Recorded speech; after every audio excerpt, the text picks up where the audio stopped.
పులిని చూసి నక్క వాతలు పెట్టుకున్నంత మాత్రాన నక్క పులి అయిపోతుందా అంటే అవ్వదు. కానీ నక్క ఎన్ని జిత్తులు మారు వేషాలు వేసినా ఖచ్చితంగా పులి పంజాను తట్టుకోగలుగుతుందా అంటే అది లేదు. సో ఇప్పుడు ప్రపంచం తలకిందులైనా ఇవన్నీ జరగనటువంటి పనులు ఇవి. ఇప్పుడు పాకిస్తాన్ ఇదే పని చేస్తోంది. శత్రు దుర్భేద్యమైనటువంటి దాని మీద ఆయుధ సంపత్తి ఉన్నటువంటి భారత్ను చూసి సైన్యానికి కనీసం బూట్లు కొనివ్వలేనటువంటి పాక్ ఇప్పుడు వాతలు పెట్టుకోవడం హాస్యాస్పదంగా మారింది. అంటే ఖచ్చితంగా కామెడీ సీన్గా కనిపిస్తోంది.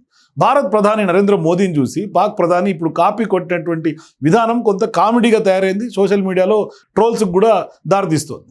పాక్ ఇప్పుడు కొంత పైరసీ వ్యవహారం మరోమారు ప్రపంచ దేశాలకు కూడా తెలిసిపోయింది. అంటే ప్రపంచ దేశాలు సైతం భారత్ను టచ్ చేయాలంటే వణికిపోయేలా మోదీ చుట్టూ కొంత అలంకరణలా MiG-29 యుద్ధ విమానాలతో పాటుగా శత్రువుల మిసైళ్లను క్షణాల్లోనే గాల్లో ధ్వంసం చేసినటువంటి S-400 ఏదైతే మన సుదర్శన చక్ర ఉంటుందో ఇక అవి పెట్టుకున్నటువంటి మోదీ ఆ రేంజ్ సీన్లు స్పీచ్లు చూసి నిద్రపట్టినటువంటి పాకిస్తాన్ ప్రధానమంత్రి పైరసీ కాపీలాగా మారిపోయారు. అంటే మోదీ సైనికులను కలిసి కొంత ఉత్సాహాన్ని నింపినట్టే ఆయన కూడా పాక్ సైన్యాన్ని కలిశారు.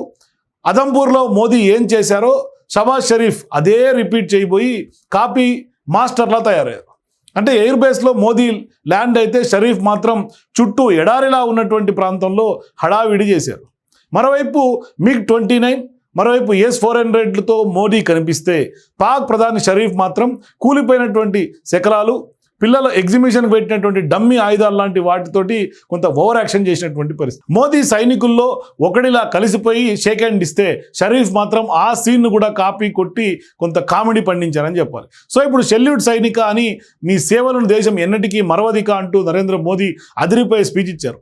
వందే మాత్రం అంటూ సైనికుల్లో ఉత్సాహాన్ని నింపారు. ఇక్కడ షరీఫ్ సైతం ఏదో మాట్లాడుతూ పాక్ సైన్యంతో నినాదాలు చేయించడం హాస్యాస్పదంగా మారింది. మొత్తంగా ఇప్పటివరకు చెప్పుకున్నటువంటి విధంగా పులిని చూసి నక్కలు వాతలు పెట్టుకున్నట్టుగా తయారైంది పాక్ ప్రధాని పరిస్థితి. సో భారత్ జోలికి వస్తే ఖచ్చితంగా ఊచకోతే. ఇక బార్డర్లో ఉన్నటువంటి సామాన్యుని సైతం టచ్ చేయలేరంటూ ప్రపంచ దేశాలకు తెలిసేలా మోదీ వివరిస్తే సిల్లీగా ఆయనను కాపీ కొట్టి అట్రప్లాప్ అయ్యారు పాక్ ప్రధాని. మోదీ టూర్లో దేశభక్తి ఉట్టిపడితే షరీఫ్ పర్యటనలో మాత్రం ఏమీ లేకపోయినా అడావిడి చేసినట్టుగా స్పష్టంగా విజువల్స్లో కనిపిస్తోంది. టచ్ చేసి చూడు అనేలా మోదీ బ్యాక్గ్రౌండ్లో మిజైల్స్ ఉంటే పాక్ ప్రధాని ఆకులు చుట్టినటువంటి ఫిరంగి ముందు హల్చల్ చేయడం కామెడీగా తయారైంది. ఓవరాల్గా ప్రపంచ దేశాల ముందు పాక్ మరోసారి నవ్వుల పాలైంది.